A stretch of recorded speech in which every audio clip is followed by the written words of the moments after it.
وفاقی وزیر داخلہ نے دعویٰ کیا ہے کہ تحریک انصاف کے کچھ ارکان پرویز الہی کو ووٹ نہیں دیں گے۔ رانا ثناءاللہ نے عمران خان پر ارکان کی خرید و فروخت میں ملوث رہنے کا الزام بھی لگا دیا۔ کہتے ہیں 2018 میں ووٹ چوری کرنے والے کس منہ سے الزام تراشی کر رہے ہیں۔ انہوں نے نئے چیئرمین آفتاب سلطان سے نیب کو غیر جانبدار ادارہ بنانے کی امید کا اظہار کیا ہے۔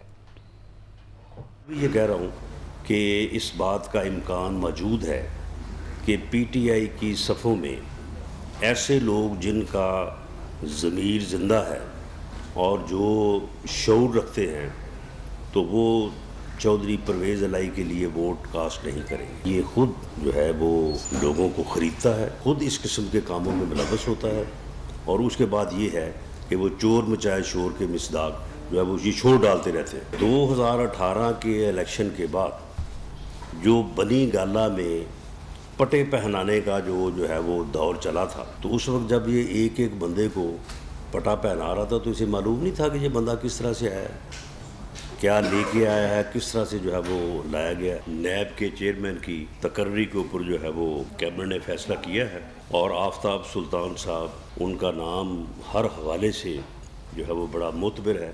امید ہے کہ وہ اپنی صلاحیتوں سے اور اپنے ایکسپیرینس سے جو ہے وہ نیب کے ادارے کو ایک غیر جانبدار اور صحیح معنوں میں احتساب کرنے والا ادارہ بنانے میں کامیاب ہوں گے۔